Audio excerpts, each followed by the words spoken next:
আসসালামু আলাইকুম রহমতুল্লাহি ওয়া বারাকাতুহু। সুপ্রিয় শিক্ষার্থীবৃন্দ, তোমরা কেমন আছো? আমি আশা করি তোমরা এক প্রকার ভালো আছো। আমি আল্লাহর রহমতে এক প্রকার ভালো আছি। আজ আমি তোমাদের প্রাথমিক গণিত বইয়ের অধ্যায় 7-এর গুণিতক ও গুণনীয়ক এই অধ্যায়ের অনুশীলনীর 11 নং সমস্যা নিয়ে আলোচনা করব। সমস্যাটিতে বলা হয়েছে, রাসেলের কাছে 45টি আপেল ও 18টি কমলা আছে। রাসেল কোনো আপেল বা কমলা অবশিষ্ট না রেখে যত বেশি সম্ভব শিশুর মধ্যে এমনভাবে ভাগ করে দিতে চায় যাতে প্রত্যেকে সমান সংখ্যক আপেল ও কমলা পায়। রাসেল কতজন শিশুর মাঝে এগুলো ভাগ করে দিতে পারবে এবং প্রত্যেক শিশু কতটি করে আপেল ও কমলা পাবে? তাহলে অঙ্কেতে আমাদেরকে তিনটি জিনিস বের করতে হবে। প্রথমটি হলো কতটি শিশুর মাঝে এগুলো ভাগ করে দিতে পারবে আপেল ও কমলাগুলো, এবং প্রত্যেক শিশু কতটি করে আপেল ও কমলা পাবে। তার মানে তিনটা বিষয় আমাদেরকে বের করতে হবে। এই জন্য আমরা প্রথমে কি করব, গুণিতক ও গুণনীয়ক অধ্যায়ে আমরা জানি যত বেশি সম্ভব শিশুর মধ্যে যত বেশি বৃহত্তর, যদি এই ধরনের কথাগুলো উল্লেখ থাকে, যত বেশি সম্ভব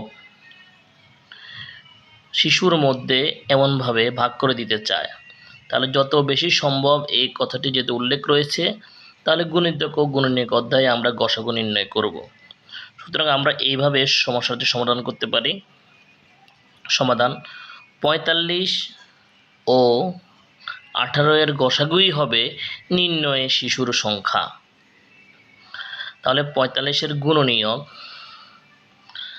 যেহেতু আমাদেরকে গসাগু নির্ণয় করতে হবে, সেহেতু সর্বপ্রথম আমরা 45 এর গুণনীয়ক আমরা নির্ণয় করব।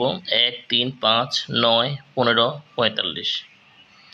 অর্থাৎ 45কে যে সংখ্যা দ্বারা ভাগ যায় ওই সংখ্যাগুলি হলো 45 এর গুণনীয়ক। পরবর্তীতে আমরা 18 এর গুণনীয়ক বের করেছি। 1, 2, 3, 6, 9, 18। 18কে যতগুলো সংখ্যা দ্বারা ভাগ যায় ওই সংখ্যাগুলোই 18 এর গুণনীয়ক। পরবর্তীতে আমরা 45 ও 18 এর সাধারণ গুণনীয়ক বের করেছি।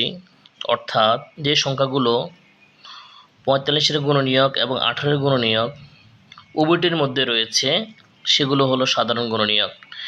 আমরা লক্ষ্য করছি 1, 3, 9 এই সংখ্যাগুলো 45 ও 18 এর সাধারণ গুণনীয়ক। পরবর্তীতে আমরা 45 ও 18 এর গরিষ্ঠ সাধারণ গুণনীয়ক, সংক্ষেপে গসাগু সমান 9। যেহেতু আমরা জানি সাধারণ গুণনীয়কগুলোর মধ্যে যে সংখ্যাটি সবচেয়ে বড় ওই সংখ্যাটি হলো গসাগু, অর্থাৎ গরিষ্ঠ সাধারণ গুণনীয়ক। সুতরাং এই ক্ষেত্রে আমরা 9 পেয়েছি।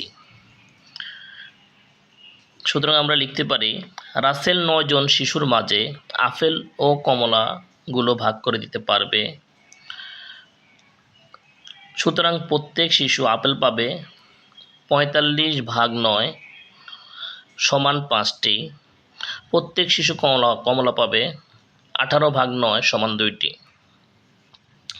সুতরাং 9 জন শিশুর মাঝে